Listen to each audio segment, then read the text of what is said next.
Good morning, good afternoon, good evening, depending on the locations where you are. On behalf of Cuts International, let me welcome all of you to this webinar on sheep trainers and the kind of issues, challenges that they are facing. This is part of a project which we are implementing with support from the Foreign Commonwealth and Development Office of the United Kingdom, which was earlier known as DFID. This project is the first phase is coming to an end in March this year. So we have come out with a number of outputs and we have also already achieved a few outcomes of this work. So this webinar is going to discuss one key message which has come out of this work, which is that among various challenges that women entrepreneurs are facing in our part of the world, doing this project in 4 countries, Bangladesh, Bhutan, India, and Nepal. One major issue is asymmetric information. And as a result, the kind of various other barriers that women entrepreneurs are facing. So I'm not going to speak much on this matter. And I will now say a few words about the process which you are going to follow in this webinar. First is that though there is no particular order of speakers, but I would first request Anoush to speak. She is going to make a very brief presentation, just setting the tone, outlining what we intend to discuss today. Following that, I will request Jahnabi, and then Mia, and then finally Nandita. Now I have thought about few specific points which I'm going to ask you, knowing that you are in a position to respond to those points, very 1 or 2 points. But there are a couple of other things which I would like to flag. One is that all of you, you can pose your questions, clarifications, thoughts in the chat box, and we're going to direct them. It may not be possible to answer or respond all of them during this webinar, but definitely we are going to make note of them and act on them. Secondly, as part of this work, as I said, there is asymmetric information or lack of information in many cases. And one particular area where we found that we are lacking is that women entrepreneurs, they are not aware of trade procedures. So we have prepared 2 short videos with subtitles explaining trade procedures which are to be followed in order to take part in trading activities, cross-border trade activities. So with that, let me now hand it over to my colleague Veena Vidyadharan. She is leading this project. I would request her to speak a little bit about these videos and then play the videos. So once the videos are played, we are going to start the formal panel discussion with 4 of you as speakers. So over to you, Veena. Thank you, Bipul. So good afternoon, good evening, everybody. So I would like to share that this video is the output of the study which we have undertaken in the project Gender Dimensions of Trade Facilitation with the support of Foreign Commonwealth Development Office.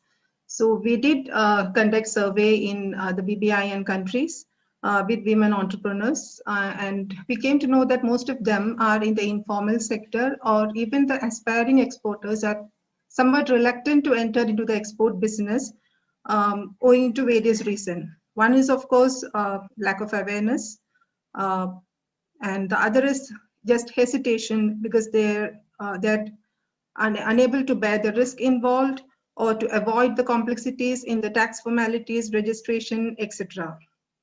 So even while several government agencies are conducting training programs at various levels, we have seen that most of the time the trainings are organized at the district headquarter level, where the outreach is limited, and quite often the participants tend to be the same in all those workshops. So often people are not aware where to go, how to get the right information, what are the steps to be followed, where should they sell their product, etc., etc. So under this project, we thought that it's a good opportunity for us to come up with these animation videos, which simply mentions the procedures to be followed while registering the firm or while entering into the export business. What are the points that has to be kept in mind, where to get the right information, etc. And even this is just an animation video of 5 minutes duration each. So we have come up with 2 videos. The first one will talk about the procedures in establishing business, the process involved in registration and all. And the second one will elaborate on the procedures involved in export business. So this will be like a ready reckoner for them, which they can refer to whenever it is required, and it will be helpful for them. Because in one of our previous project, we came to know that we did organize a awareness generation meeting with few women, and out of the 25-30 participants, only 2 of them actually registered after attending the workshop. So that is the outcome we often see in these kind of workshops. So with this kind of videos, which are easily accessible, and we are also coming up with a WhatsApp version, which we'll be sharing with the network of the entrepreneurs whom we have interacted during this project. So this will be very helpful for them to enter into the business. With this, I would like to request Suptish to play the first animation video on establishing business.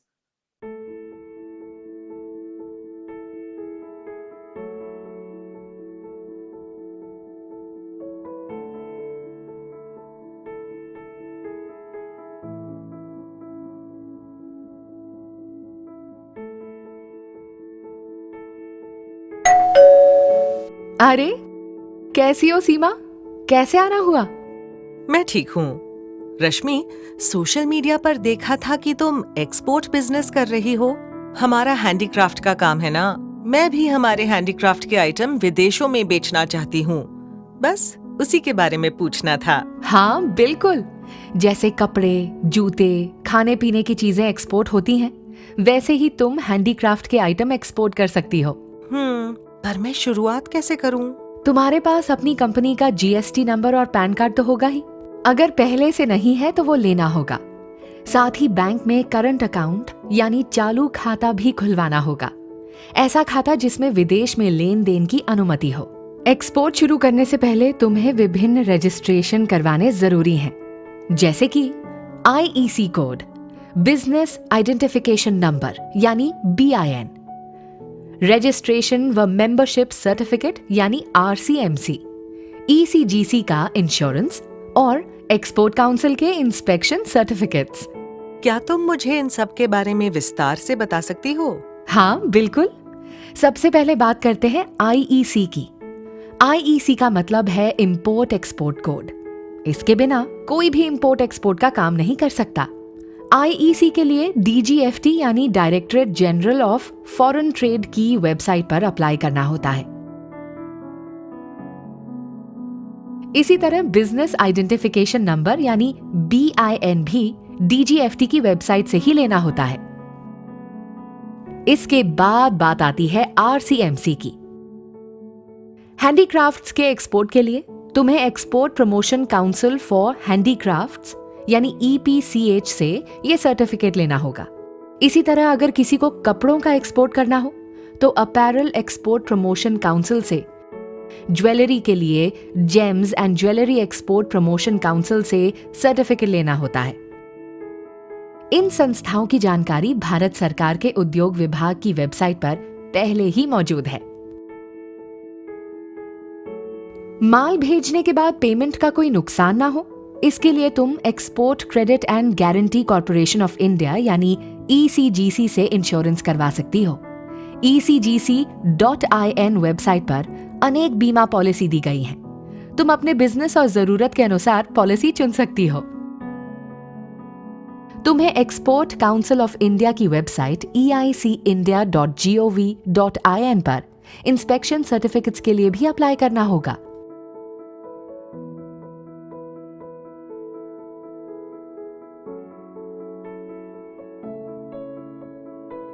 हाँ समझ गई, पर मैं registration के बाद अपने handicraft item कहाँ और कैसे बेचूं? तुम खरीदार तक कई तरीकों से पहुंच सकती हो, जैसे कि trade fairs, buyer seller meet, internet पर ढूंढकर और बड़ी कंपनियों की बायर एजेंसी से संपर्क करके। तुम्हारे हैंडीक्राफ्ट आइटम अच्छे हैं, इस बारे में लोगों को बताना है तो तुम अपने माल के सैंपल भी दूसरे देशों में भेज सकती हो। पर तुम्हें प्रोडक्ट की कीमत इस तरह से निर्धारित करनी है जिससे तुम सारे खर्चे निकालकर प्रॉफिट मार्जिन निकाल सको। लेकिन एक्सपोर्ट के काम में बहुत पूंजी की आवश्यकता होती है। हाँ, एक्सपोर्ट बिजनेस की विभिन्न एक्टिविटीज के लिए तुम MSME डिपार्टमेंट से वित्तीय सहायता भी ले सकती हो। कैसे? ये सहायता 2 तरीके से मिलती है, कार्य या एक्टिविटी से पहले और उसके बाद में। जिस कार्य के लिए तुम्हें वित्तीय सहायता चाहिए उससे 1 महीने पहले DC MSME में अप्लाई करना होगा।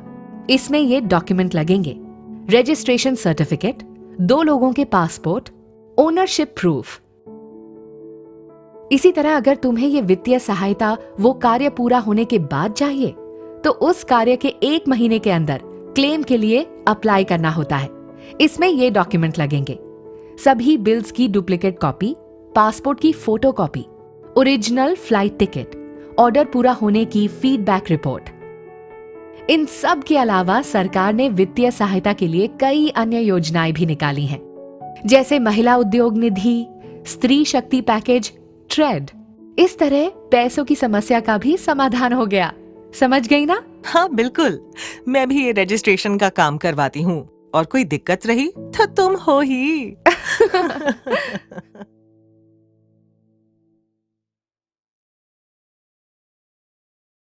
Thank you. So this was the first video which kind of details the steps to be followed while registering your business firm. So this is actually the primary step, and this is actually meant for those entrepreneurs who are willing to enter the export business. Now the second video will elaborate a little more on the procedures and documentation which is required while entering the business. Swiftish, can you play the second video?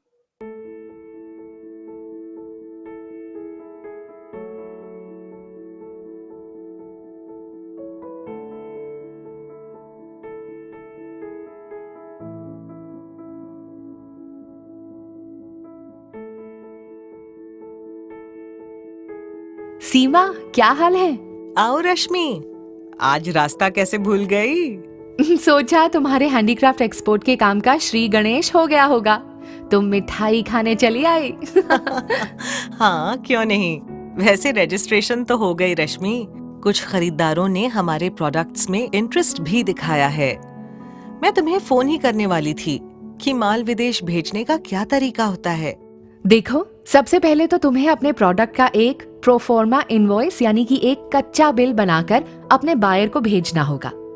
इस proforma invoice में लिखा होगा कि product कैसे भेजा जाएगा, बस से, फ्लाइट से या फिर जहाज से, बायर को कितने का पड़ेगा, पेमेंट का तरीका क्या रहेगा, पैक करने के लिए पैकेजिंग मटेरियल क्या होगा।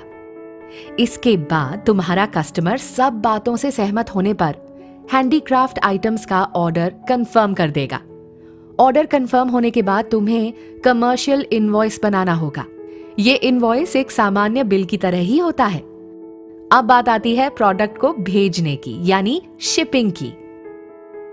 प्रोडक्ट भेजने से पहले जरूरी है कि सामान की क्वालिटी ग्राहक से हुई डील के अनुसार हो, साथ ही तुम्हारा प्रोडक्ट उस देश के निर्धारित मानकों के अनुसार हो, जैसे ISO सर्टिफाइड या EFSA सर्टिफाइड। पैकिंग भी ग्राहक के दिए निर्देश अनुसार और उस देश के नियमों के अनुसार होनी चाहिए। ओह, क्या प्रोडक्ट्स को पैक करने के भी नियम होते हैं? हाँ, हर सामान को अलग अलग तरह से पैक किया जाता है ताकि टूट फूट या खराबी ना हो। पैक करने में अलग अलग मटेरियल काम लिया जाता है। खैर, तुम्हारा तो हैंडीक्राफ्ट का काम है, वरना पैकिंग पर शिपिंग के लिए आवश्यक निर्देश जरूर होने चाहिए कि आपका प्रोडक्ट जल्दी खराब होने वाला है, ज्वलनशील है, टूट फूट वाला है, जहरीला है या पर्यावरण के लिए नुकसानकारी है। प्रोडक्ट की लेबलिंग भी एकदम सही होनी चाहिए। प्रोडक्ट कब बना, कब पैक किया गया, अगर खाने पीने का आइटम है तो वेज या नॉन वेज, बनाने की सामग्री यानी ingredients, batch number, expiry date, ये सब। भारत सरकार के इंडियन इंस्टीट्यूट ऑफ पैकेजिंग में हर तरह की प्रोडक्ट को पैक करने के स्टैंडर्ड्स की पूरी ट्रेनिंग भी दी जाती है। प्रोडक्ट पैक होने के बाद फिर डिलीवरी के लिए तुम्हें कस्टम एजेंट के पास जाना होगा और अपना एडी कोड बताना होगा। AD code? एडी कोड यानी ऑथराइज डीलर कोड। जिस बैंक में तुम्हारा चालू खाता है वो बैंक तुम्हें एडी कोड देगा। ये कोड प्रोडक्ट की शिपिंग के लिए बहुत जरूरी है। जब तुम कस्टम हाउस एजेंट के पास जाओगी तो तुम्हें ये एडी कोड, अपना प्रोफॉर्मा इनवॉइस, कमर्शियल इनवॉइस और सामान की पैकिंग लिस्ट देनी होगी। वो एजेंट तुम्हें एक सैंपल शिपिंग बिल दे देगा। ये एजेंट साथ के साथ ही तुम्हारे डॉक्यूमेंट्स कस्टम विभाग में अप्रूवल के लिए भेज देगा ताकि तुम्हारा प्रोडक्ट पोर्ट पर भेजा जा सके। तुम चाहो तो खुद भी icegate.gov.in वेबसाइट पर जाकर अपने डॉक्यूमेंट खुद कस्टम विभाग को भेज सकती हो। तुम्हारे डॉक्यूमेंट अप्रूव होने के बाद कस्टम विभाग तुम्हें एक पक्का शिपिंग बिल जारी कर देगा। कस्टम से इस बिल की 3 कॉपी जारी होंगी। एक कॉपी कस्टम खुद रखेगा, एक कॉपी एक्सपोर्टर को दे देगा, तीसरी कॉपी यानी ईपी कॉपी जहाज में सामान लोड के बाद तुम्हें दी जाएगी। एक्सपोर्ट से जुड़ी सरकार की विभिन्न स्कीम्स में ये कॉपी काम आएगी। अब कस्टम हाउस एजेंट प्रोडक्ट को शिप में लोड करवाएगा। प्रोडक्ट के शिप में लोड होने के बाद शिपमेंट टीम द्वारा एक लैंडिंग बिल जारी होता है। इसे लोडिंग बिल भी कहते हैं। इसमें शिपमेंट और सामान की ओनरशिप की पूरी जानकारी होती है। ये लैंडिंग बिल तुम्हारे लिए बहुत जरूरी है। तुम इसे अपने कस्टमर को भेजोगी ताकि प्रोडक्ट अपने देश में पहुंचने पर कस्टमर उन्हें क्लेम कर सके। और जहाज में मेरे प्रोडक्ट का कोई नुकसान हुआ तो? कई मरीन कंपनियां प्रोडक्ट लोड करते समय आपके माल का इंश्योरेंस करती हैं, जबकि कई बार किसी बाहरी एजेंसी से इंश्योरेंस करवाना होता है। कस्टम हाउस एजेंट भी इस बारे में और जानकारी दे सकते हैं। भाई प्रोडक्ट तो चला गया, पर पेमेंट की रिस्क रहेगी तो? मैंने तुम्हें पहले बताया था ना, ईसीजीसी से पेमेंट रिस्क का इंश्योरेंस करवाने के लिए। इस इंश्योरेंस से तुम्हारी पेमेंट रिस्क तो पहले ही कम हो जाएगी। और कस्टमर से पेमेंट कैसे आएगा? तुम्हें प्रोडक्ट भेजने के 21 दिनों में इस पूरी प्रक्रिया के सारे डॉक्यूमेंट्स बैंक में जमा करवाने हैं, जैसे प्रोफॉर्मा व commercial invoice, packing list, shipping bill, landing bill, inspection certificate. अगर कंट्री ऑफ ओरिजिन सर्टिफिकेट है तो वो भी जमा करवाना है। बैंक इन डॉक्यूमेंट्स का क्या करेगा? अरे भाई, बैंक ही यहाँ से विदेश में तुम्हारे कस्टमर के बैंक में पेमेंट रिक्वेस्ट भेजेगा। वहां से तुम्हारे बैंक में अपनी करेंसी में पेमेंट आ जाएगा और फिर सीमा बन जाएगी एक इंटरनेशनल एक्सपोर्टर। समझ गई? बिल्कुल। इसी खुशी में ले मिठाई खा। अरे वाह।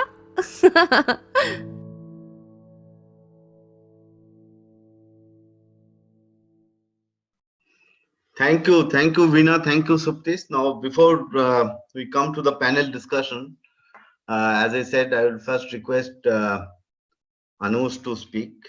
I would like to mention 3 points, including responding to one of the points that Mia has already raised.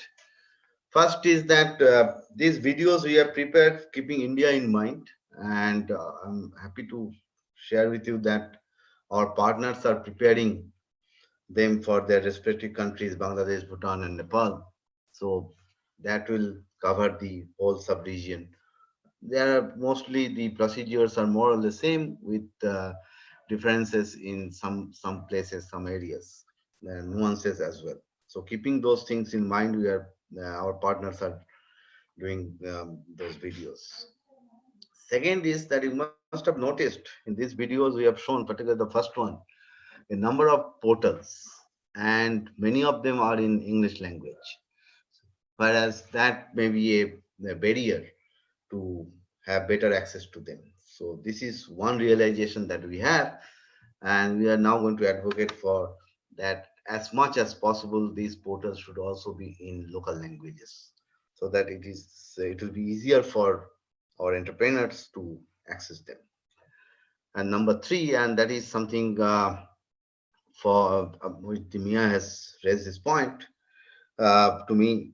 What about small exporters? We have found that many of these entrepreneurs, particularly women entrepreneurs, their business is small and they have to spend a lot in transaction cost while adhering to these regulations. So now if I keep those regulations as they are, this proportionally, this compared to the volume of their business, the transaction cost is so high, is very high. There comes the importance of business to business or business to consumers, e-commerce exports, and the role of platforms like Amazon uh, or any other such platform in facilitating that. And that is also gaining traction, gaining importance in in our country. And I'm happy to say that many small exporters, including women entrepreneurs, now availing such facilities in order to export their product at a less transaction cost. So on that note, with that, let me now request Anoush to make her presentation in about 10-12 minutes. Over to you, Anoush. Thank you, Bipul. I'm very happy and honored to be participating in this event today. Please, can you put her presentation on the screen? Yeah. Oh, yeah.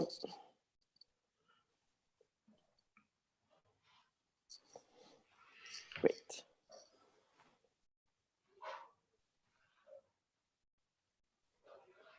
Thank you very much.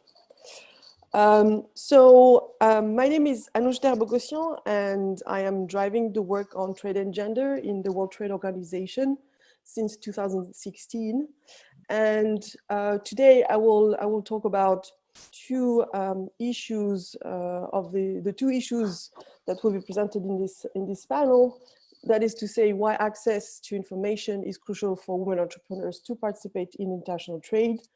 And under this item, I will talk about the evidence that the WTO has gathered regarding the knowledge gaps of women entrepreneurs on trade rules and the lack of capacity building programs dedicated to women entrepreneurs on trade rules again.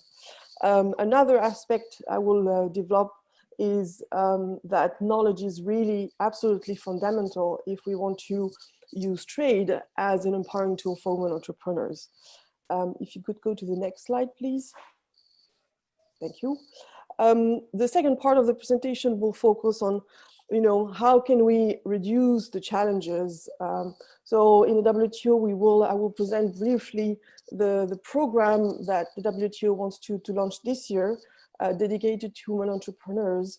It's a very concrete program which is in line with women entrepreneurs' needs, but I will talk to you about it in a few minutes.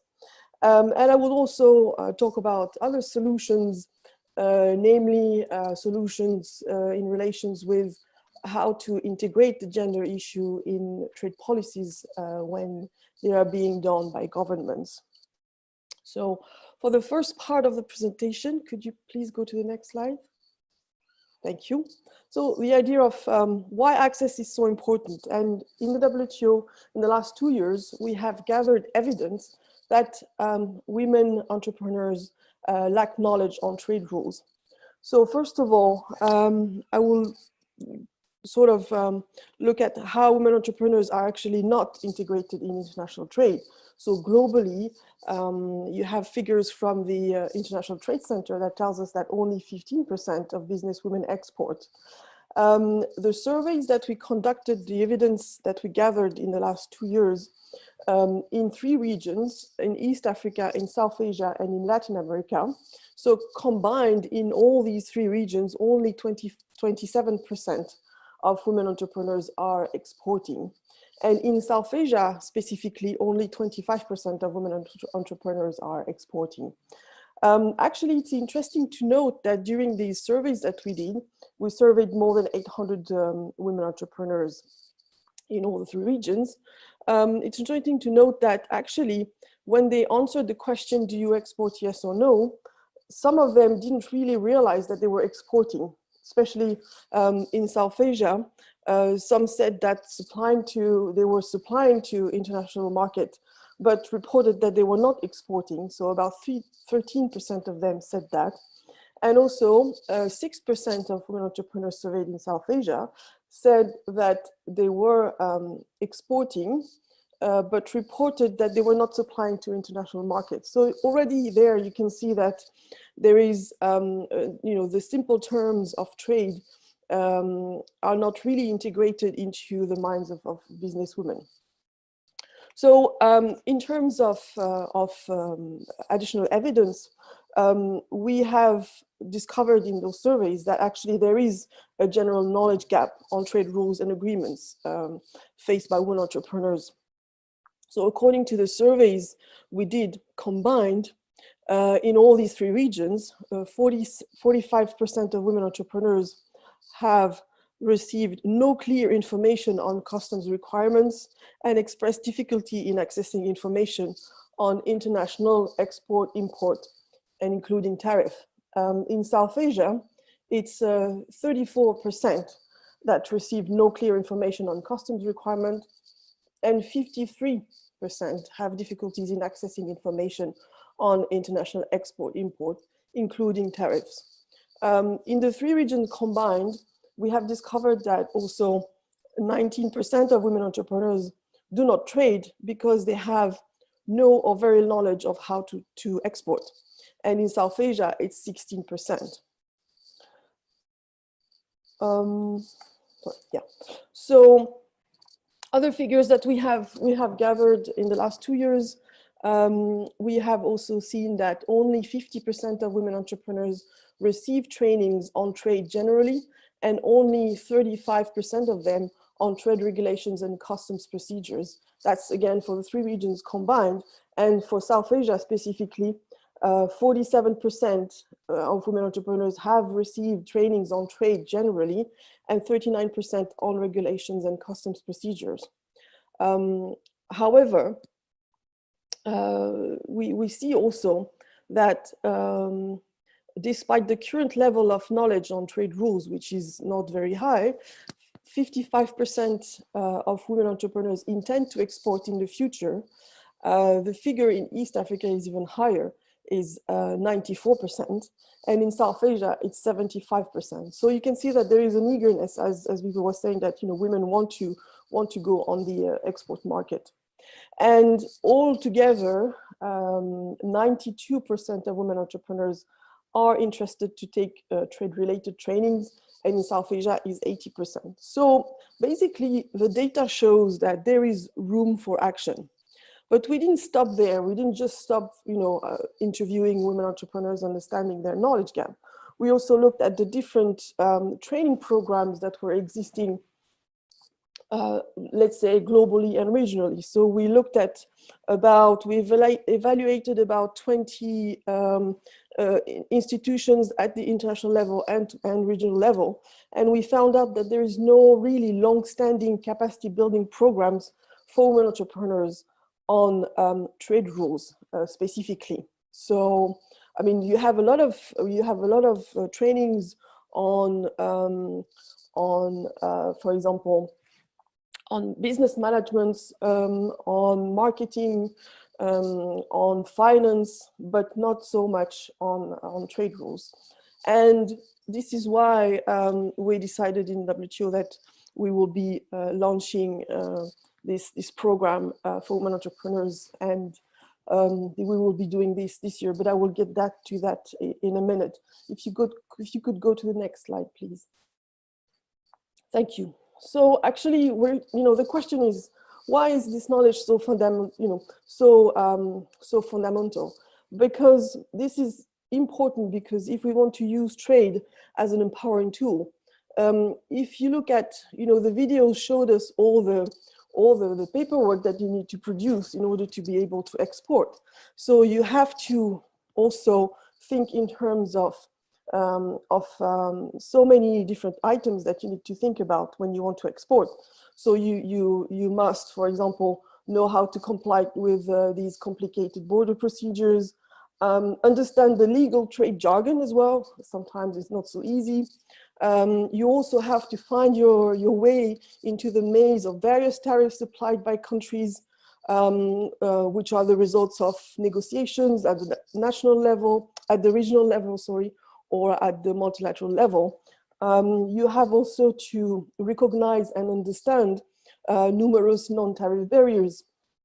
You also have to meet technical and phyto and sanitary standards. You also have to understand how and where to access the information on exports, as the videos were showing.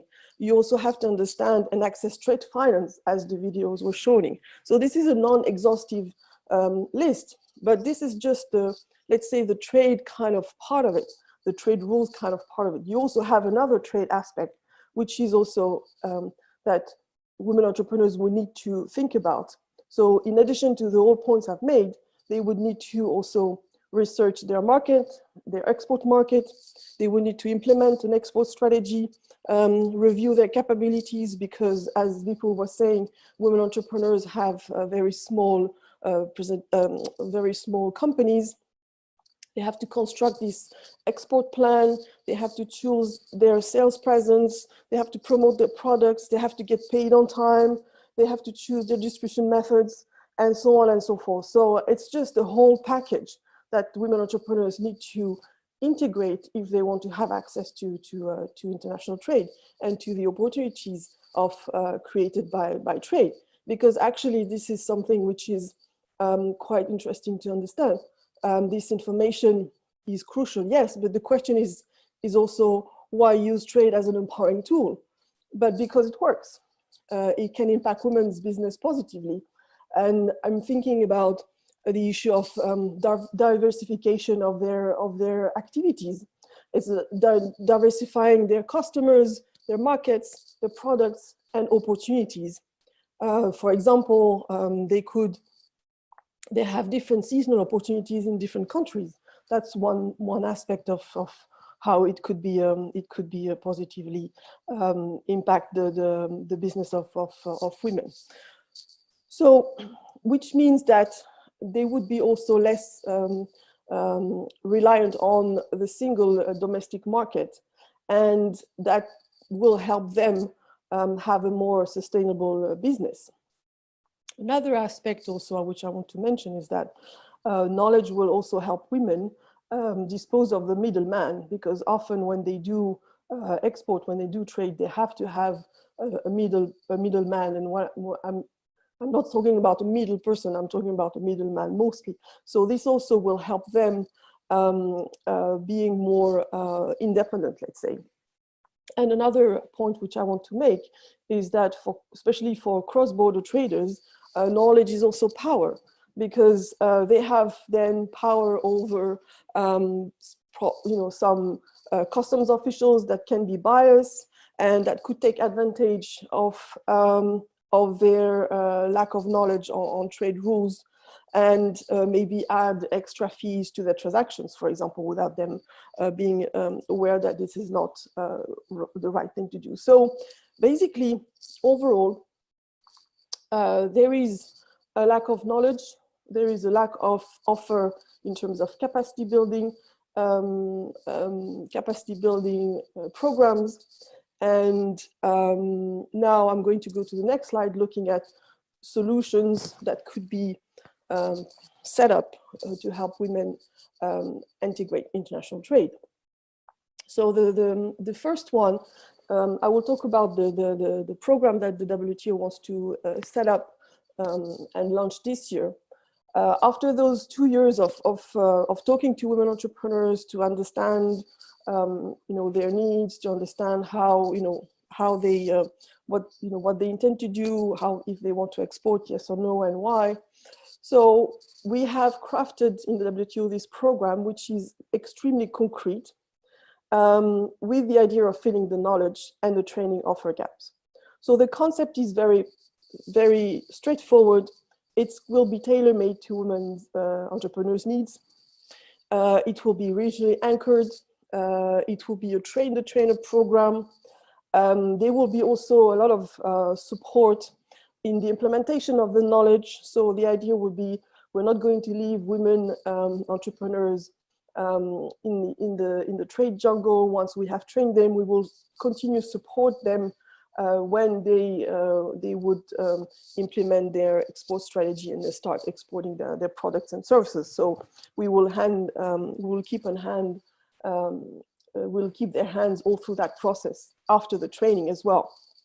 When I say it's going to be tailor-made, that is to say, we want to gather as much information as possible from the women that we want to train on their businesses, on their export strategies, where they want to export, so that the content of the program will be completely tailor-made to what they want to accomplish in terms of export. This is very, very, very important aspect of the program. So it's, as I said, it's going to be very concrete. And the idea also is to be able to, through this program, create some sort of a mentoring and monitoring, mentoring and networking platform for women entrepreneurs, because also this is something that we've seen in the surveys we conducted, that there is a lack of access to networks for many reasons, which I won't go into detail. But so this is the concept of the program. I think the program will have also other spillover effects. That is to say, it will enhance women entrepreneurs' capacity in advocacy on trade issues, which I think would be quite crucial. Bipul was talking about e-commerce. Well, for example, in the WTO right now, the members of the organizations are discussing how to regulate transactions over internet. And so these discussions are very important for women entrepreneurs because, as Bipul said, e-commerce is the solution for women entrepreneurs to be able to export. And I've heard that also from women entrepreneurs myself. But then if they don't know what's happening in the WTO, then how could they also somehow advocate and lobby their governments so that they can take their issues into consideration when they negotiate these rules in the WTO. So I think this is very important for them to have this capacity to advocate. It will also reinforce the coordination and the collaboration between businesswomen associations at the national level, at the regional level, and the international level. Actually, this year we're going to also launch this cross-regional network of women entrepreneurs. It's a result of the surveys we conducted with our partners in all the 3 regions which I've mentioned, East Africa, South Asia, and Latin America. So I think this is something which would have a good positive impact on women entrepreneurs.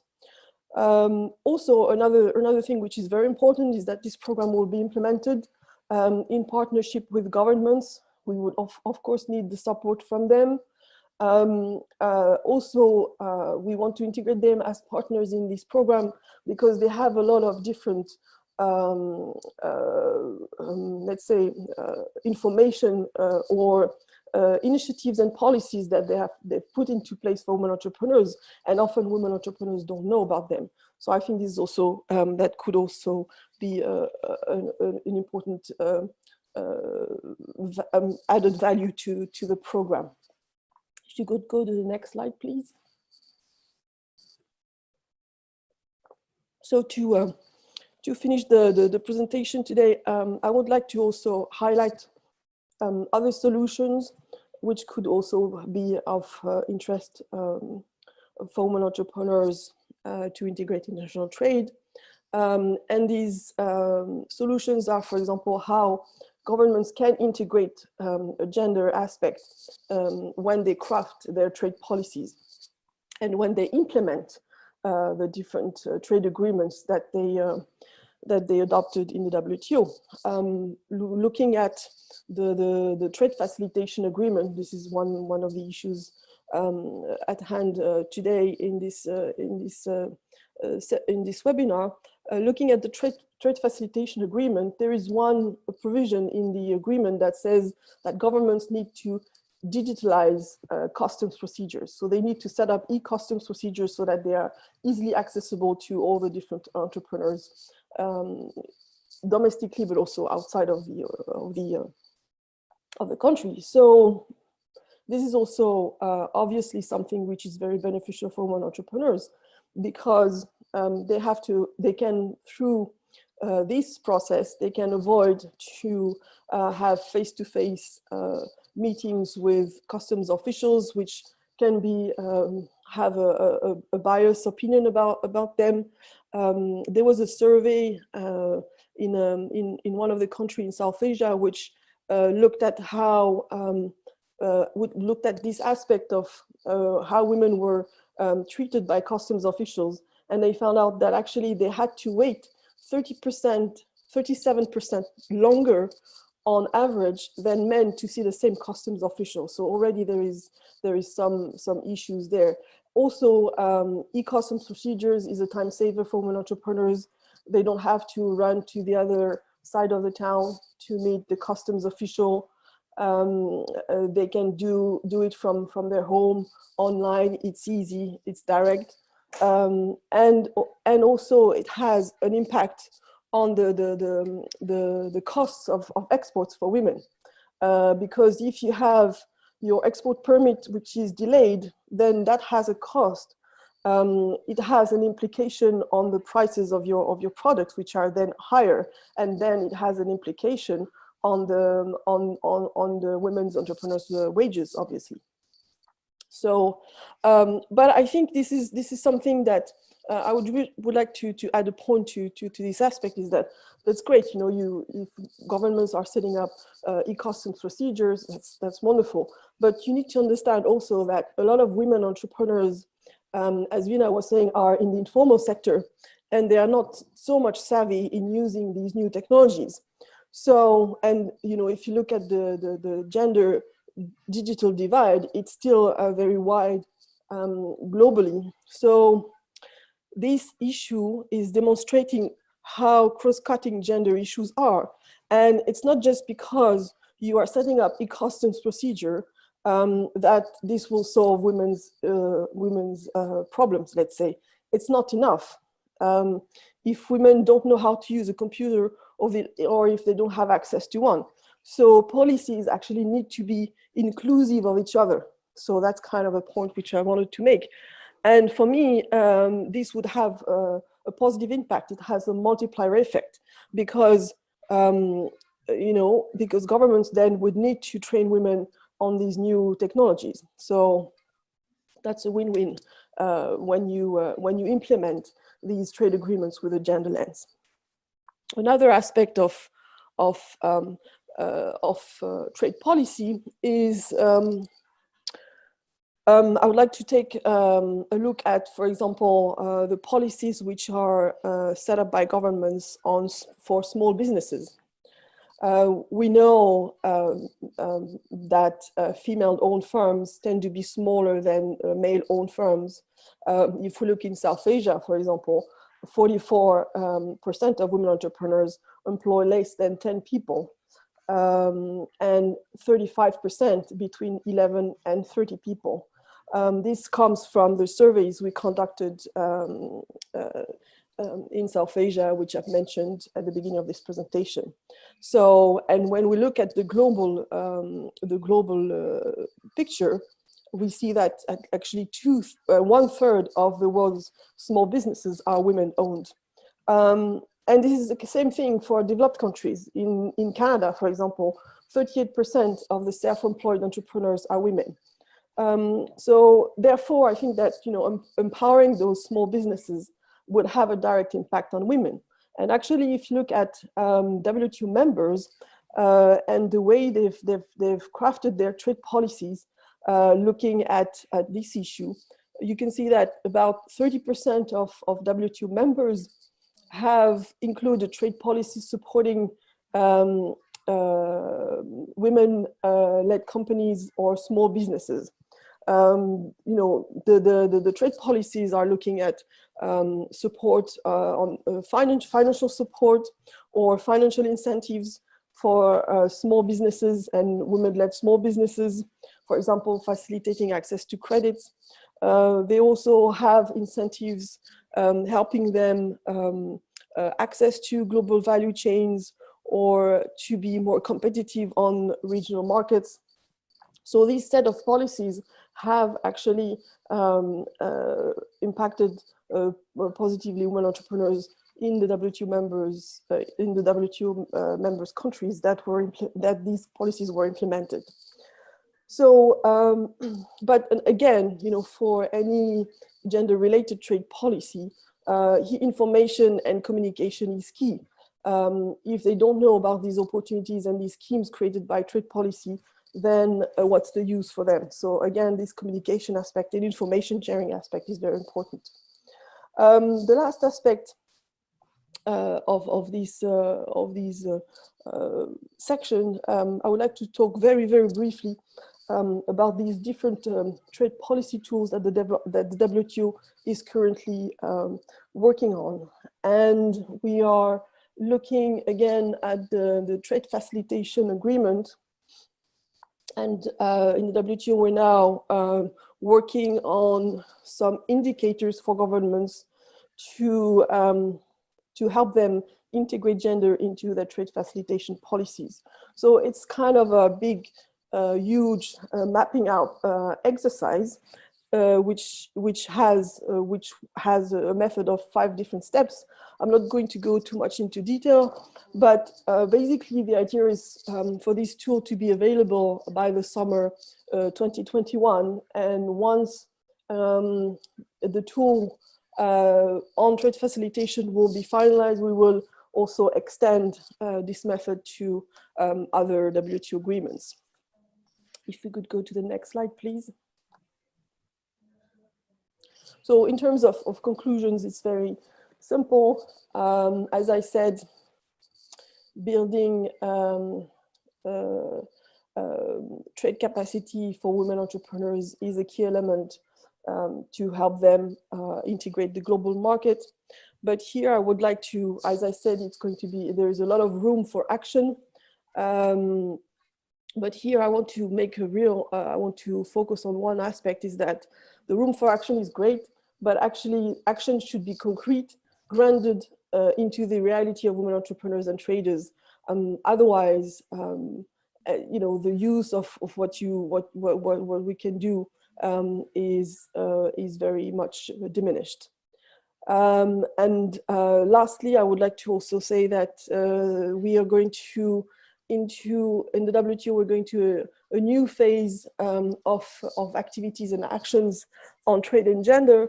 And we are starting to implement the new action plan on trade and gender. It's an action plan which will go until 2026. So it's a 5-year action plan. And actually we're putting this capacity building at the center of this strategy. So hopefully we will have some results to share in a couple of years or something like that. Thank you very much. Thank you. Thank you, Anoush. So let me now turn to Jahnabi. I have 1 or 2 points to make for you, Jahnabi. But before that, just one reaction to Anoush's presentation. That one thing is very clear, that it has to be a partnership, a collaboration between government and private sector. Yeah, it can't just be government-led. So as we see, we are very good in having policies in place, but there is a limit to what government can do. So the implementation always remains a challenge. So with the mantra of minimum government, maximum governance, we have to involve more and more private sector, including civil society organizations, in order to address many of these challenges. So I'm glad that WTO is taken up. We know that WTO is a member-driven organization, so it has to go through the government.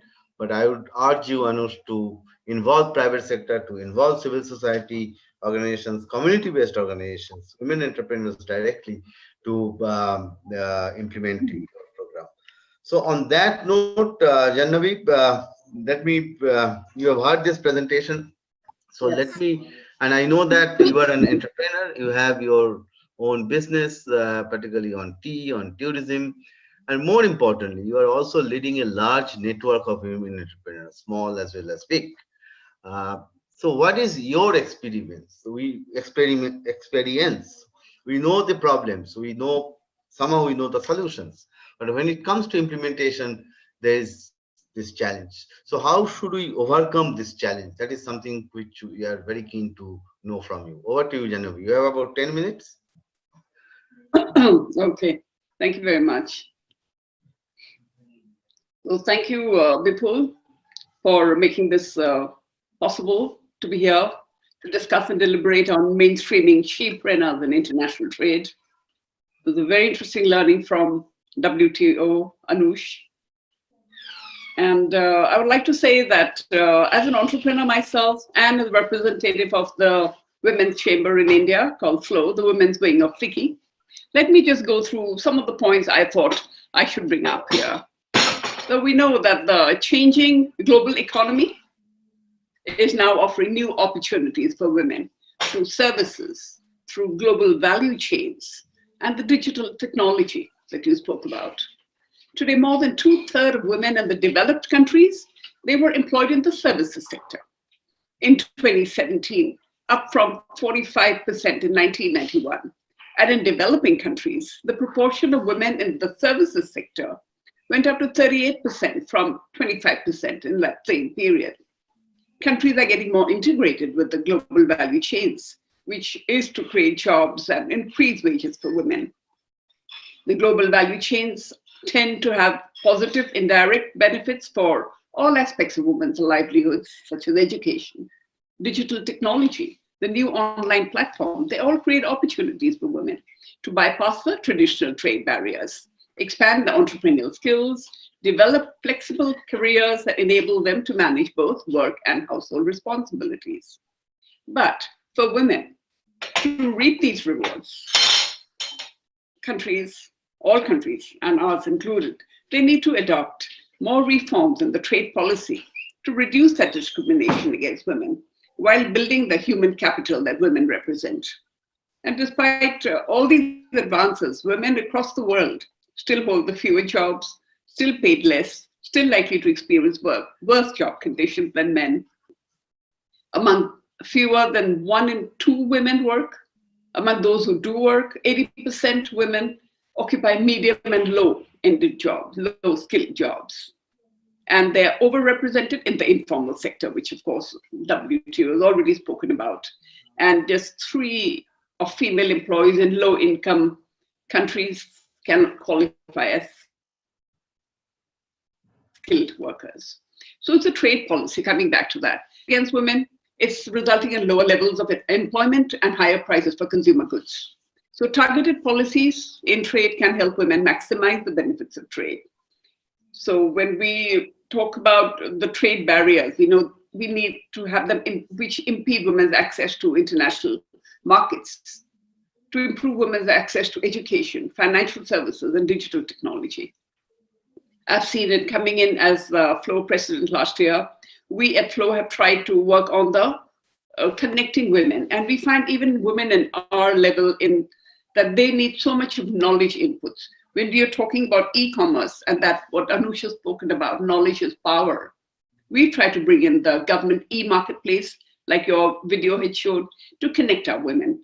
So the onboarding opportunities that the government of India is giving, for instance, 3% of services and goods for women, those two we've had to be able to empower and enlighten our women about. So there's so much of opportunities out there, but the connection between the two has to be made.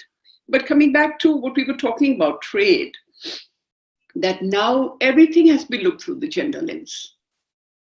We know that increasing women's labor force participation in India, for instance, can go up by 10 percentage points and add $770 billion to India's GDP by 2025.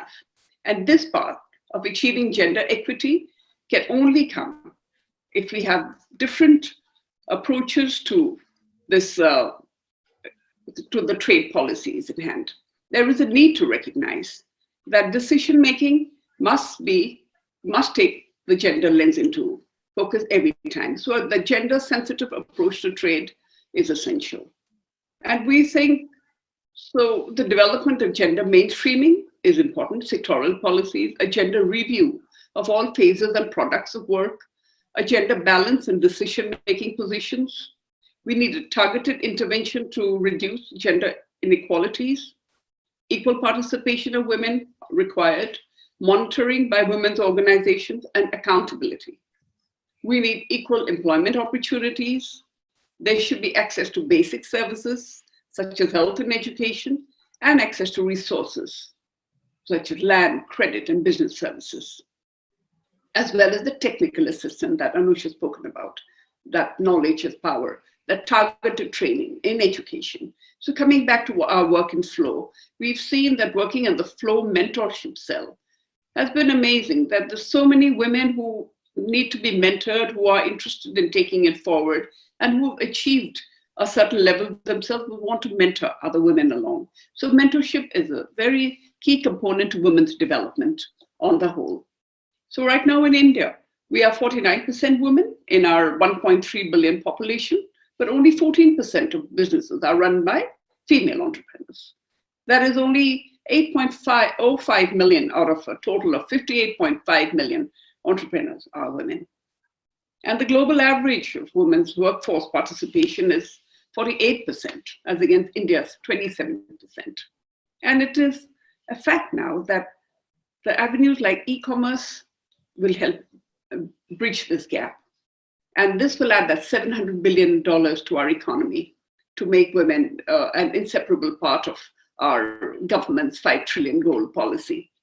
So we think that what the country needs now more than ever before is that we look at focusing on the gender differences, and our government is taking a lot of cognizance on that. So gender differences in laws, that globally 2.7 billion women are restricted from having the same choice of jobs as men. The women remain less likely to participate in the labor force than men. Women are more likely to be unemployed than men. Women are overrepresented in informal and the vulnerable employment, and globally paid less, as I've spoken before. And the fact that the social systems around which a woman's participation is built, violence and harassment in the world of work, which affects women. So I must mention here with the new budget that our government has taken cognizance about women's working conditions. But coming back to what we are trying to do at Flow, is for the e-commerce site. When we signed an MOU with the National Skills Development Corporation, they gave us free access to learning resources and digital skilling awareness drives, providing this generation of women with trade opportunity knowledge, with the life skills to survive in the digital economy through that eSkill India and through NSDC, other digital initiatives. So we've seen a growing sort of rise of homepreneurs in urban and semi-urban India. So this is the idea of that minimum investment and maximum profit in e-commerce has been a boon for our women, and thousands have taken to this e-commerce site and actually bringing home the bacon and being able to play an equal role.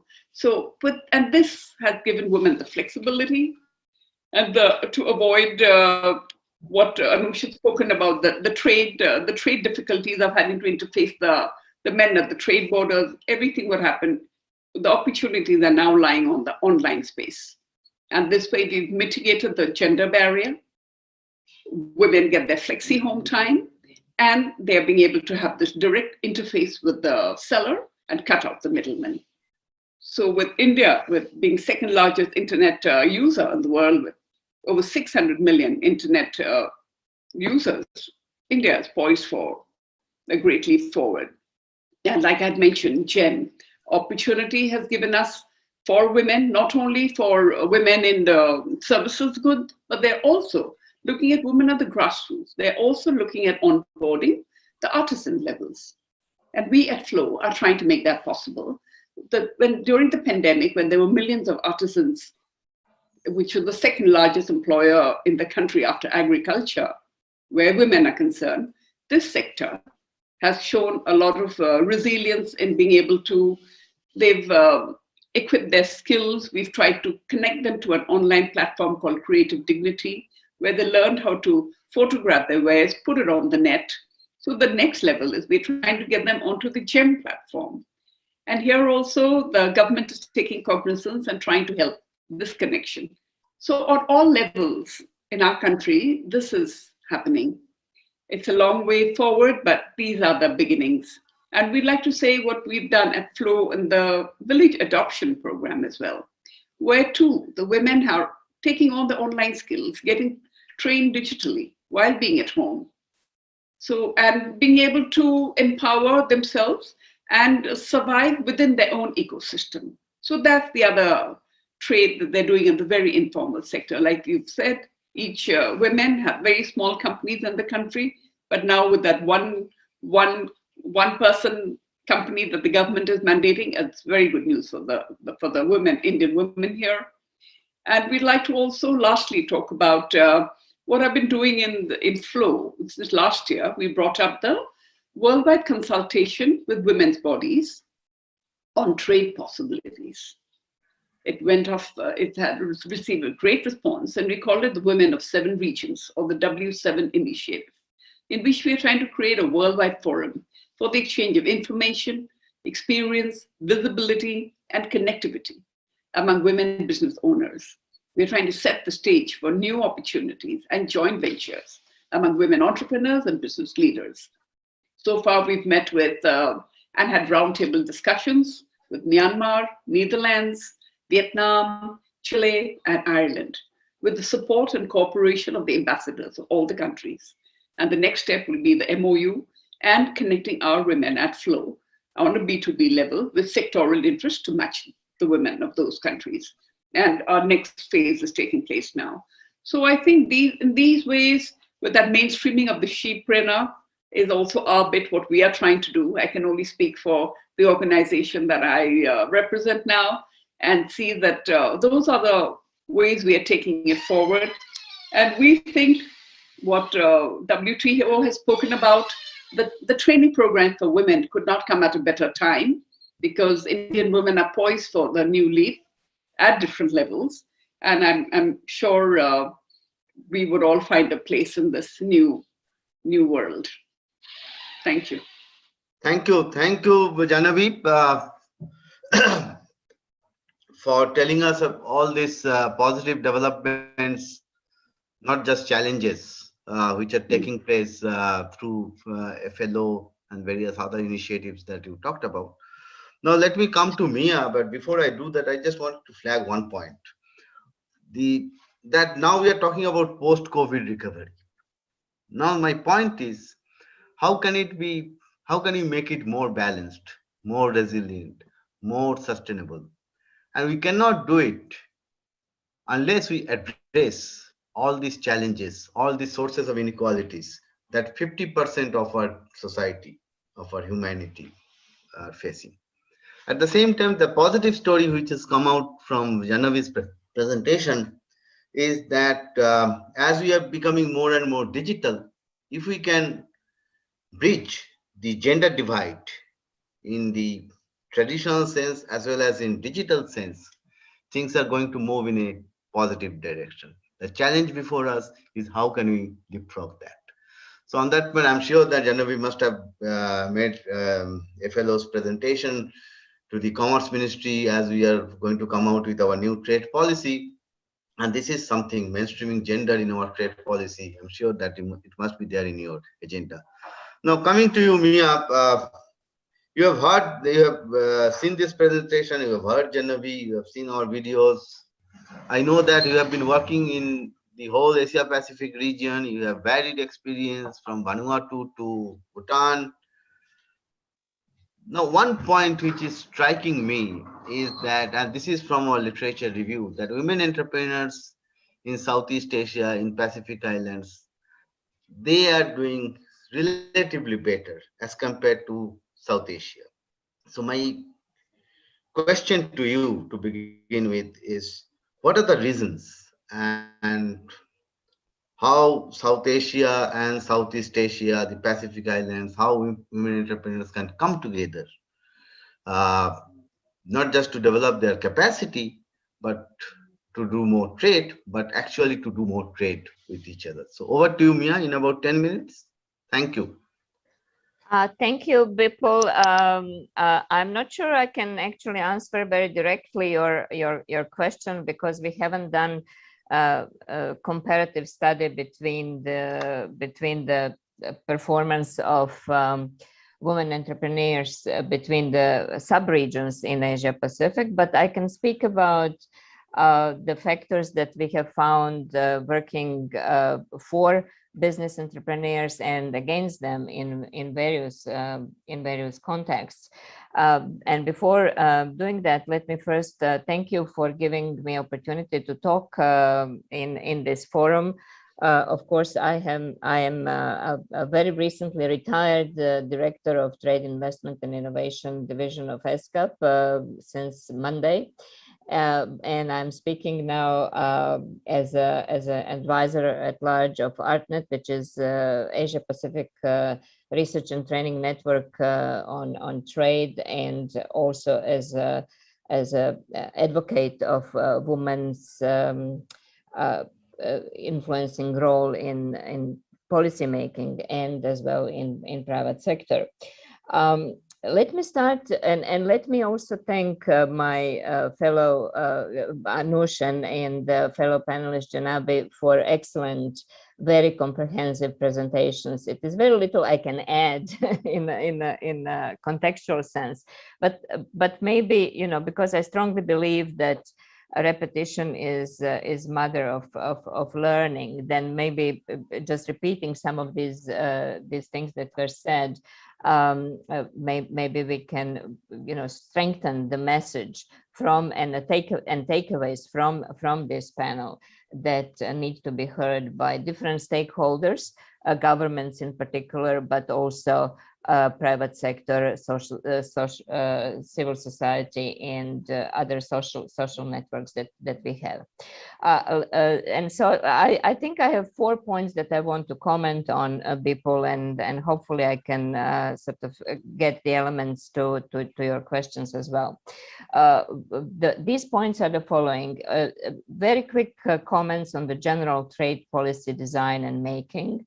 And then focusing on really the a sort of a more focused area of practicing the role of trade in the business of export and import and trade, if you wish, and really looking at the role of the government in that context, in collaboration with the business association or business representatives, and how we can enhance this mutual beneficial sharing of knowledge and information, etc. And then a few words only in the end on what we have been doing in ESCAP in a context of removing some of these obstacles to the women's entrepreneurs, whether that's really directly related to tradable sector or not. It doesn't really matter, because enhancing the capacity of women to be active as entrepreneurs, nilly-willy, given the context of globalized economy, will also enhance their ability to really engage in trade across the borders. So let me just, based on what was said, say what are the problems with trade policy making, and I think based on what was said here, I really welcome Anoush's announcement that there will be a new working program or work program on trade and gender. I think this is in relation to the establishment on the informal group on women and trade, and it would be good if that document can be shared, Anoush, so that people that are active in that area also may have some information on that. And I hope that this covers really a sort of a thinking out of the box and how we can nudge the governments to think differently about really delivering the benefits of trade for women, looking at the activities of women in the economies. As it was said, in many countries, the women are actually half of population.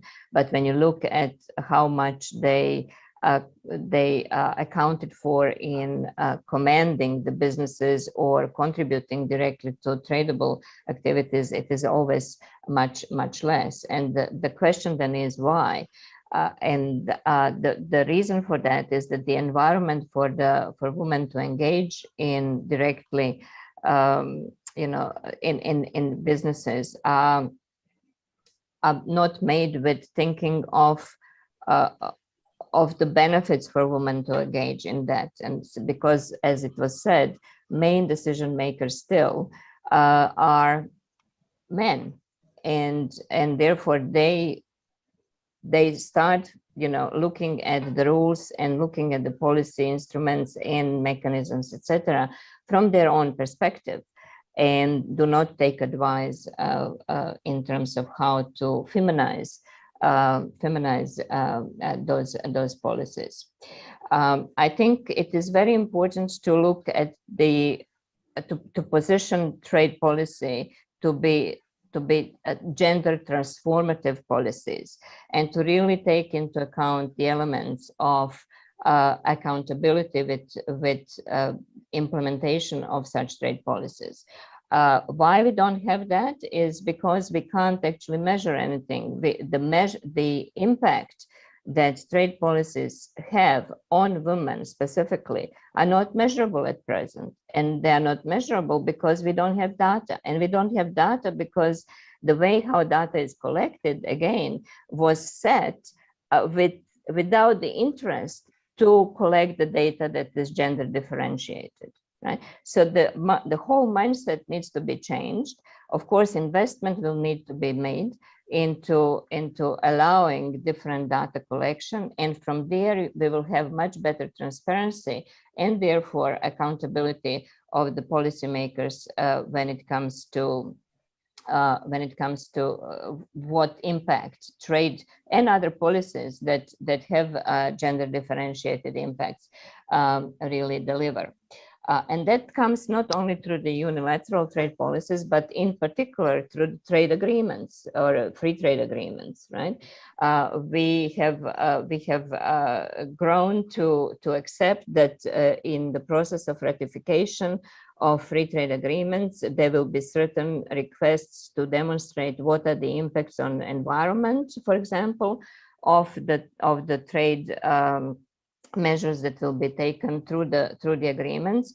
In some cases, even in the context of labor standards or labor, but not gender or not women specifically, right? And of course, it is more difficult to do a very specific and exact quantitative analysis of such impacts, but it is not impossible. And there are countries like Canada or some others that have actually employed resources to improve their quantitative study of impacts of not only general trend in trade policies or other policies like fiscal, etc., but in particular regional trade agreements. So that can be taken to heart.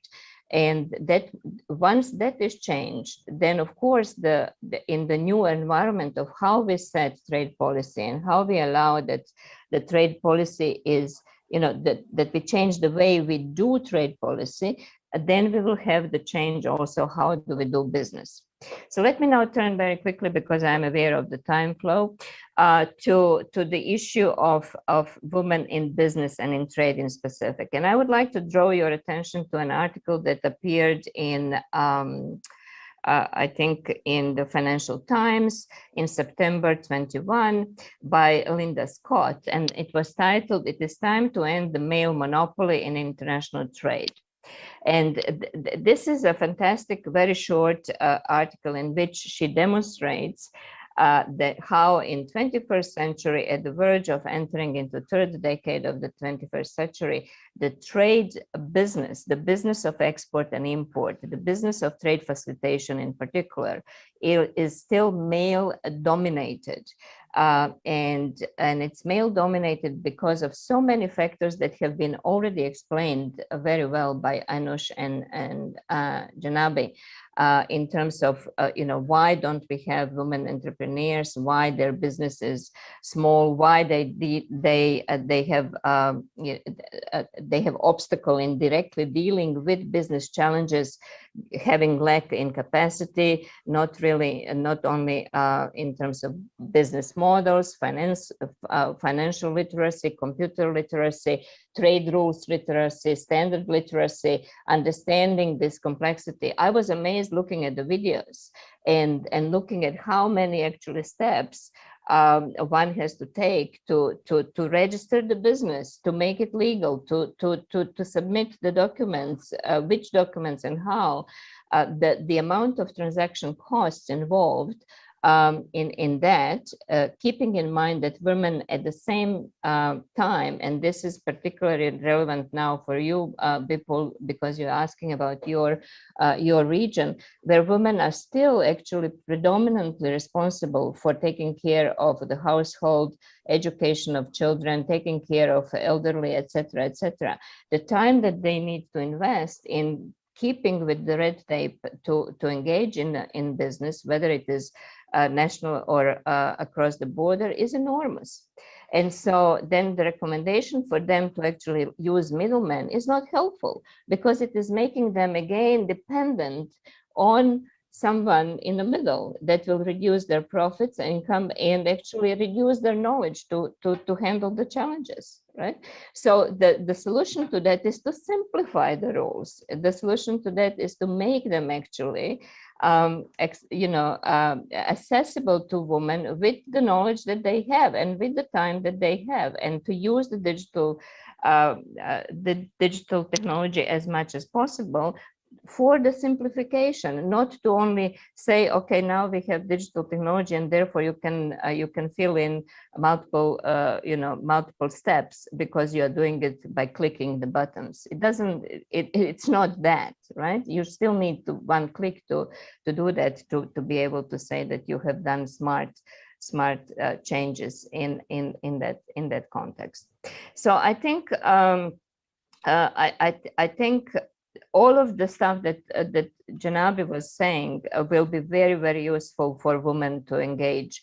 Networking, mentors, information, market intelligence, but financing is the most important. And so here I want to finish with two things. One is to say that ESCAP has been directly involved through the project that we have funded by Canada on catalyzing women's entrepreneurships to actually strengthen the access to financing in the pilot countries that we are working with for business entrepreneurs. It is not necessarily for business in export, but as I said, it can open the door for exporting as well.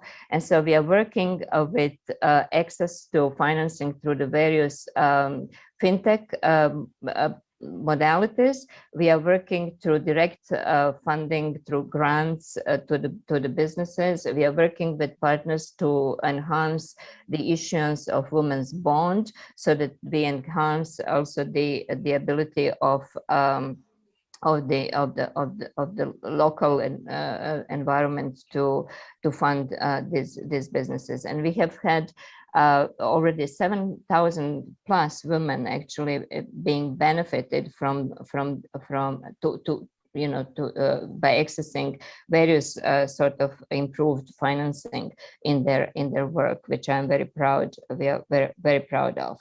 We are also working directly with all of these in providing mentoring services and in providing the training in using digital technology in terms of upgrading women's skills to to deal with digital technology in their work. And one other thing, very often women are found lacking access to finance because they don't have assets, they don't have collaterals.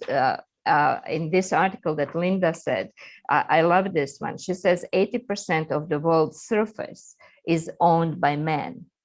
So what that says is that men own title on 80% of whatever actually can be used as collaterals in the traditional banking. And that's why women cannot rely on the traditional banking to get the loans and the financing. What we have succeeded in doing is working with various digital companies, including the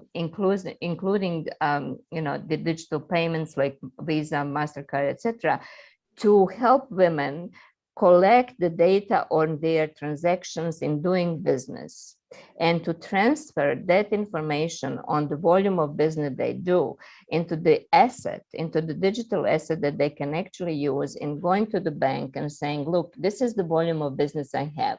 This is my clientele. This is how I work. And this is sufficient or more valuable than me having a title on this little house for you to lend me more money to enhance my business. So using the digital technology in creation of digital assets that women can then use in their business is very, very valuable. And I'm surprised, Bipul, because this opportunities exist in South Asia as well. And we have had great success in Bangladesh in that context, as we did in Samoa or Vietnam. And so I think it is maybe because of the sheer number of people, where the successful stories do not come completely at the surface, maybe in India, as they do in a smaller country like in Pacific or in Southeast Asia. But I know of very many successful stories from your part. And I think the key, and this is where I'm going to repeat my speakers in my last sentence, the key is really in changing the mindset of what we want to achieve. And to be honest with that, I mean, I would love to be in a panel that talks about the woman entrepreneurship and woman position in business, where men are actually speaking, not moderating, but speaking. Because why do we always assume that women have to speak on that? I think the men need to take the ownership over changing the rules of the game. And since they have been making these rules of the game for so long, they need to actually engage very actively in changing them. So let me stop there, and I apologize for my co-panelists for taking more time perhaps than necessary in saying. No, not at all, Mia. Thank you very much. Not at all, Mia. Thank you very much for placing all these thoughts on the table. I'm going to emphasize one or 2 points that since 1990, is more than 30 years now, CUTS has been working on women's empowerment, particularly women's economic empowerment. Very good work at the grassroots in Rajasthan state in particular. And the first thing, which we have realized is that in order to talk about not doing things, talk about women's empowerment, particularly economic empowerment, the first thing that we need to do, and that was the first lesson that we had, is that we have to sensitize. Comment which you made that you went back to 30 years and picked up some of the things which have not been done. Sorry, Jahnabi. Anyway, so the point which I was making, that the first lesson that we learned, that in order to talk about women's empowerment, particularly women's economic empowerment, the first thing that we need to do is to sensitize the men folk of the society. And that's something which we have been doing in various activities of ours. So thank you, Mia, for all these thoughts. Particularly, I'm just going to flag one of them or underline one of them, that there are positive stories, positive examples which are coming out, particularly in respect to access to finance. The examples that you have given from Bangladesh, from Vietnam, countries like from those countries. And it is indeed a challenge to replicate, given the size, given the challenges, scale, the same model in India. Perhaps what we can think of, and this is something which we are very keen to talk to ESCAP, is to have such programs in specific regions of India, particularly Northeast India. And there are many similarities with parts of Bangladesh in Northeast India.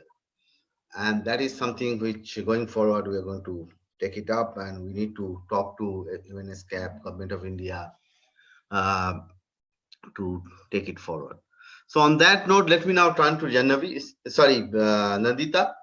Nandita, you have heard all of them, and I'm sure that you have made note of some points, if not all. Now, given the fact that you have been working on gender mainstreaming for a long time, more from sociological and social anthropological angle, not just economic angle. So what is your take about gender mainstreaming? And you have worked in India, you have worked in Nepal, Bangladesh, many other countries. So what is your take on gender mainstreaming, particularly in respect to entrepreneurship development? So over to you, Nandita. Thank you. Thank you so much, Kutz, for giving me this opportunity. And thank you, Veena, and thank you, Bipul. Veena, for the excellent videos that your unit has created that we saw, which is, I think, very important. So I'm going to take the point which Mia said, why don't we have men in this panel? Let me begin by giving just a few figures. 2021 data for the top 10 richest men. Jeff Bezos, we all know, asset 192.3 billion. Elon Musk, 182.9 billion. Bill Gates, 121.56. Arnold, 148 point something. And the 10th is Mr. Mukesh Ambani, 80.9 or 80.10 billion. Compare that to 2021 data for the top 10 business women entrepreneurs in the world. Even the first one's total asset doesn't come anywhere close to the last one's in the man. So it's Georgina Hope Reinhardt. She's a mining magnate from Australia. Her net asset worth is 17.4 billion. Oprah at 3.2, 3.5 billion. Oprah, we all know, Oprah Winfrey. Cher Wong, who is the co-founder of HTC and Biotech, is at about 1.67 billion, right? Now, an inherent handicap. This figure is not just a figure.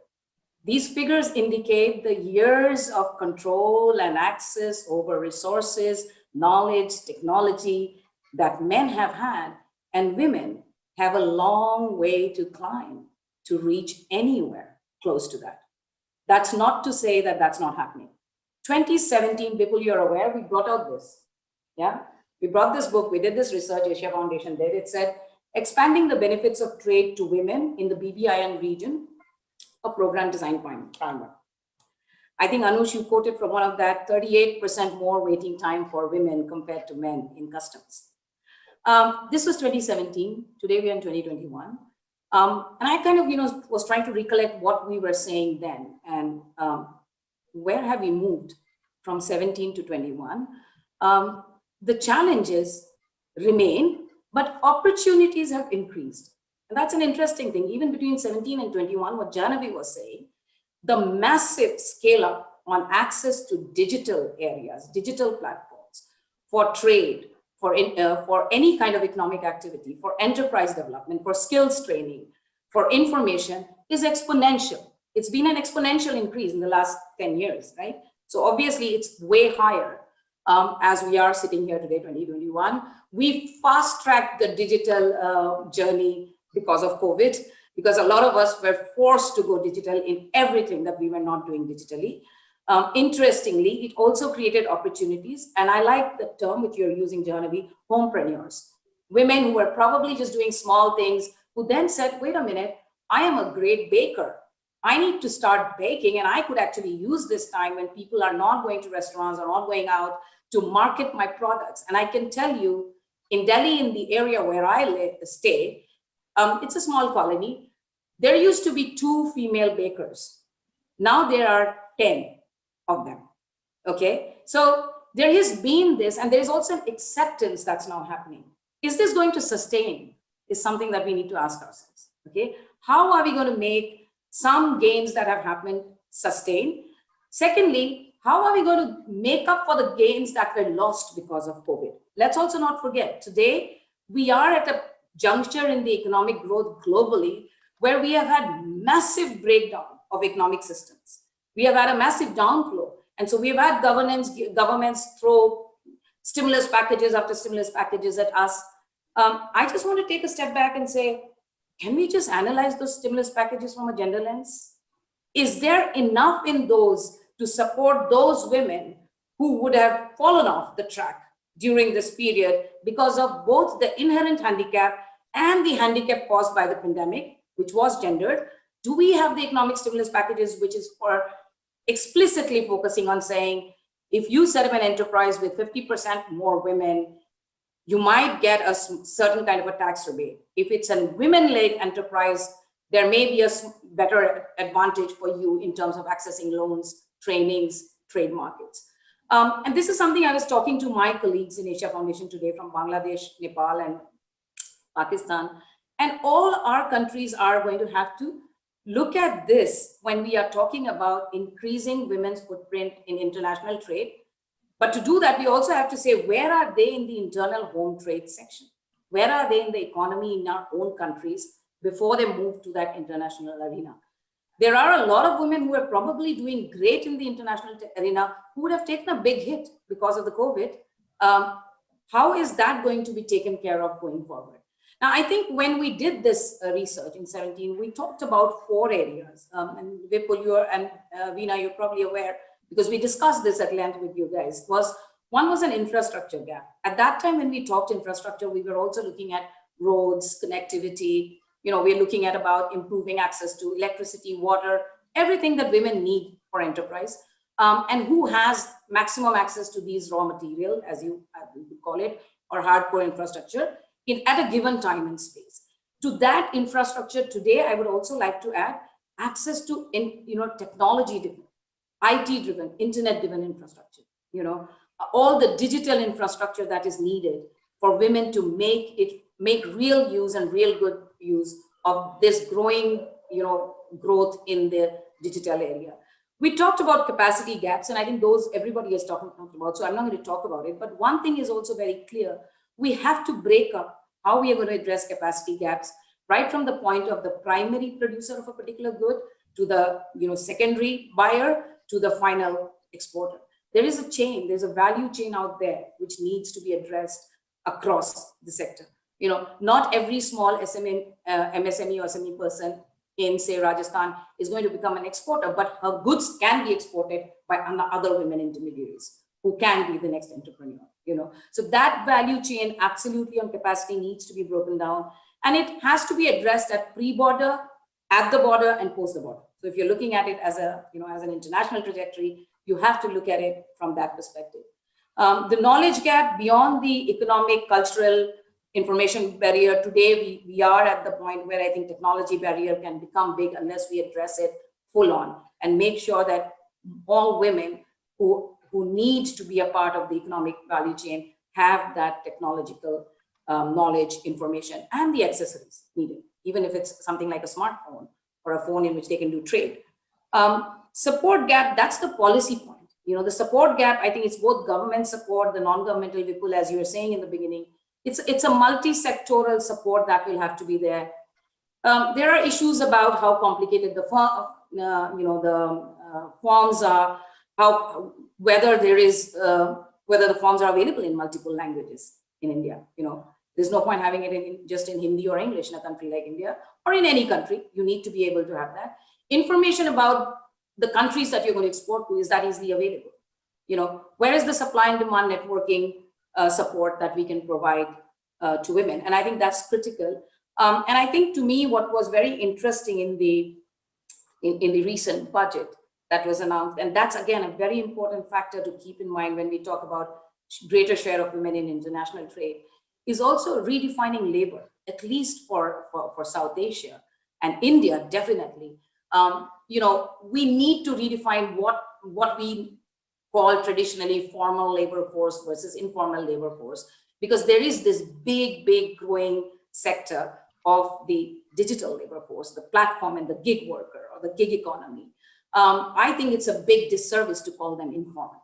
And the fact that this finance minister and in the recent budget has actually provided social security and has come out with that as a recommendation for the gig worker somehow is going to help us redefine this new area of labor, which probably we didn't think about 20 years ago, that there is going to be a labor force which is going to be in this space of the absolutely formal labor force in a structure versus the completely informal labor force, which is partially employed or employed in certain spaces which are completely non-structural, to this sector which has got a structure, which is a digital structure, but it is a structure. There is a company, which is a company. It's virtual, but it's a company, and there are people who are being employed or taken on as labor, contractual people under this structure. So how do you define this? Because if we don't today redefine what we term as labor, I think even getting a voice on the table from the gender perspective,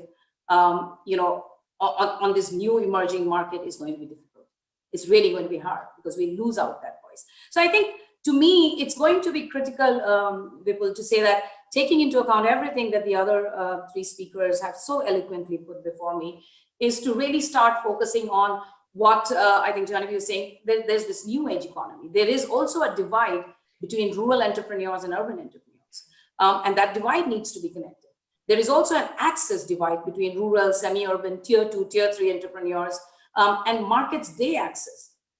Is it the border huts we are talking about? Are we therefore going to take affirmative action and say 50% of shops or licenses in the border hut would be women? And then what are we going to do to make sure that that happens? Not just put a number on a quota, but what are you going to do to make it happen? Those need to be unpacked systematically and consciously by everybody. I mean, by us as development partners, by governments, by chambers of commerces, and so on and so forth. And I think a lot's been done. I will admit that we are really thinking about a whole lot of these issues. We are coming to solutions. My only concern would be to keep on top of this movement with that gender lens constantly focused and not lose sight where the divide between the highest earning women entrepreneur and the lowest earning male entrepreneur in the world is not so big. So there is not the divide between an 81.8 billion versus just a 17.4 billion, which is not fair game, honestly. And I think that's where we need to start plugging the figures to further reduce this and create the space for more women to enter at the different level of the value chain of international trade. Lastly, South Asia itself is a very, very poorly trade connected region. We all know about it. The Brookings report, which came out last year, I think, talks about the differential between how much India is trading within South Asia versus our northern neighbor, China. And the differential is worth noting. And I think women can fill that differential. If we allow women to trade in the region much more conducively, that differential, I am confident, can be very well met. So I think let's look at how we can collaborate to move this forward. And I think at the foundation, we are very clear that it's, we work on a various sector, but economic enterprise and economic empowerment of women is critical to our thinking, not just here, but in all the 18 country offices where we operate. Thank you so much. Thank you, Nandita. I think this webinar, essentially what it has done, it has given us a lot of food for thought. In fact, if I list them down, I'm not going to do that. No, we have recorded and we have also taken notes, and ultimately very soon we are going to list them down, all these ideas. Then this can actually lead us to a very comprehensive work program over a period of time. Now I'll just take one or two examples. For example, Nandita has spoken about women in value chains. That's very important. She has also emphasized or underlined the need for looking at policies from a gender lens. Nothing is gender neutral in whatever sense you can look at it. Yeah. Even data is not gender neutral. Data collection is not gender neutral. So you need to first recognize all this, imbibe them, and then see to it that actions are taken. Anoush has spoken about, laid out that how this access to information can be bridged. Then Mia has talked about a number of examples, initiatives which are happening in our part of the world. I'm talking about the Asia Pacific part of the world. Now, one idea which is coming to my mind is not just from Mia's presentation, but overall, is that if we can discuss, and in some cases have, carbon tax on the border, why can't we have gender subsidy at the border as a market access opportunity? Nothing else. I'm not talking about, or rather looking at it, trade and gender linkages from a sanctions-based approach or angle. I know that if I do that, some countries, some missions in Geneva, they're going to have a knee-jerk reaction. I'm not going to take their names. Then Jahnabi also talked about the number of initiatives, even during COVID period or as a result of COVID as well, that have been taken, and how good they are in terms of their impact. Already they are having some impact. So how can we leapfrog? And one common thread of all that you have said is that we have to look at many of these things, or if not all of them, from not just from gender lens, but also from a digital lens. We cannot ignore that. So bridging digital divide from a gender lens is very, very critical. And how do we do it? And that's something which we need to, I mean, of course, several initiatives are being taken in all countries to do that, but how can we leapfrog that? That's something that we have to seriously think about. So on that note, before I close this session, let's go back to our panelists for their final thoughts in 1 or 2 minutes. Just maybe Bipul, I like the idea of leapfrogging. So this is, I think this is time for this. And this is also what I think a majority of WTO members want to do. This issue is very important for them. And as part of the new structure that they have set up in the WTO, they are, I think, going to, and I hope going to leapfrog on this issue. So we will see probably a result of that at the WTO Ministerial Conference, which is going to happen, I think this year, should be, possibly at the end of this year. There's no date yet, but I think you'll be the result of that at that time. Thank you. Thank you, Anoush. Just another idea for you to make note of. You don't have to respond to this at the moment.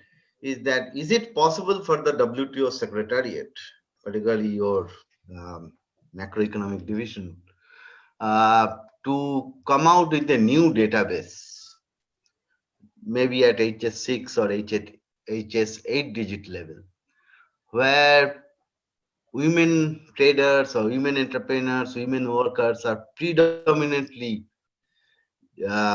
involved in the production of those products, of those commodities. And then some countries may place, to begin with, a non-paper, then a proposal that let's have 0 for 0 for those products. I know that it's quite a task. It's not going to happen in a year. Of course, we can start. And keeping in mind that let's achieve this by the end of this decade. So these are the kind of positive agenda that we are talking about. So thank you, Anoush, for your remarks. Nandita, you have any final comment? I think, I mean, in agreement with my fellow speakers, and I think, as Anoush said, that, how do we look at strategies that can help us leapfrog further? Definitely, the digital divide is one, and then a segregated strategy for accessing across different economic and geographic category of women will be very important. It's not a linear group that we are looking at. So I think we have to be mindful of that. Thank you, everybody. So we are going to come out with a report of this program, other than the recording, of course, and we're going to a very brief report, not more than few pages, with action agenda, action points, action plan, and send that to you. And we'll be grateful for your feedback or reaction to that action plan. Now, I'll end by saying just one thing, other than thanking all of you. I was looking at the number of participants of this webinar. There are few participants who are looking at it over YouTube, but in this Zoom platform, the maximum number was 70. And I was looking at every minute how many of them are present, are present. And then I've done a very rough 5-minute moving average. And the good thing is that it is more or less a good, perfect, normal distribution that we can see with very little skewness or kurtosis. So that's a success of this webinar, and it is because of the speakers and of course the videos that we have produced. So on that positive note, let me thank you once again, and I can assure you that we are going to be in touch with you as we take forward our work on gender and trade. Thank you.